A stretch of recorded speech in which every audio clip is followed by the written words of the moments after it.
stopping climate change. No. Now the White House says blocking the sun might be the answer, but what would that look like? Interesting. Boy, Take it.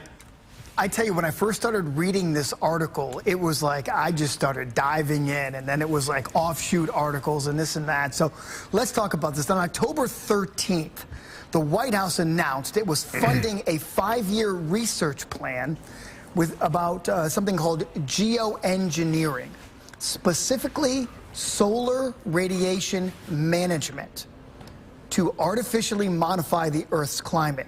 This comes off some studies back in the 1800s. Bear with me here. In 1816, in April, the Tambora volcano erupted in Indonesia with such force that it resulted in something called the year without the summer. I'm not sure if you've ever heard that term before. No, I haven't. Back in 1816, the year without a summer, because after that volcanic eruption, the temperature of the Earth dropped 5.4 degrees.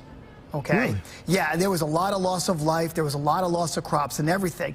But moving forward, what scientists did, they started to measure this and they said, wait a minute. So the particulates and the aerosols from volcanoes actually blotted out the sun. So that's where this study is coming from. What they want to do is basically block out the sun by spraying aerosols into the stratosphere to reflect sunlight, just as, say, a volcano would do if a volcano was to erupt violently. So the United Nations is on board. They've recognized the potential of this, but there are so many critics that also say, wait a minute, time out. You could cause even more of a problem by experimenting with this. Seems like you've got a question. Go ahead.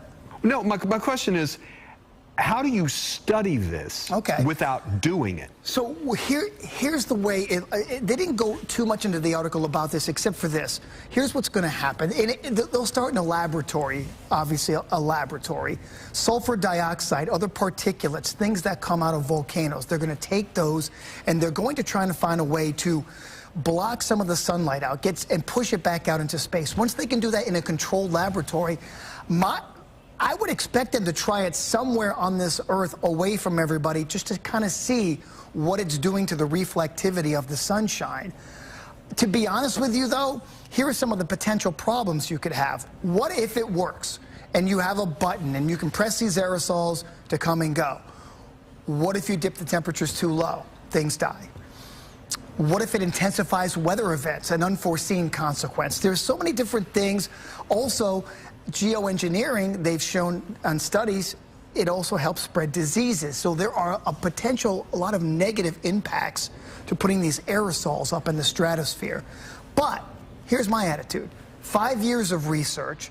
Let's get the pluses, let's get the minuses, and then move forward if we can, or just scrap it. You know what I mean? It's not going straight out there. They're going to research this for 5 years. They're going to figure this out.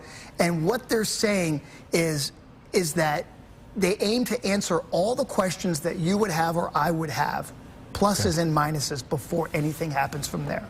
But it's a start. It's a study. I think it's putting a Band-Aid on a bigger problem, but we'll talk about it in 5 years. All right. All right, then. Thank you. Yeah.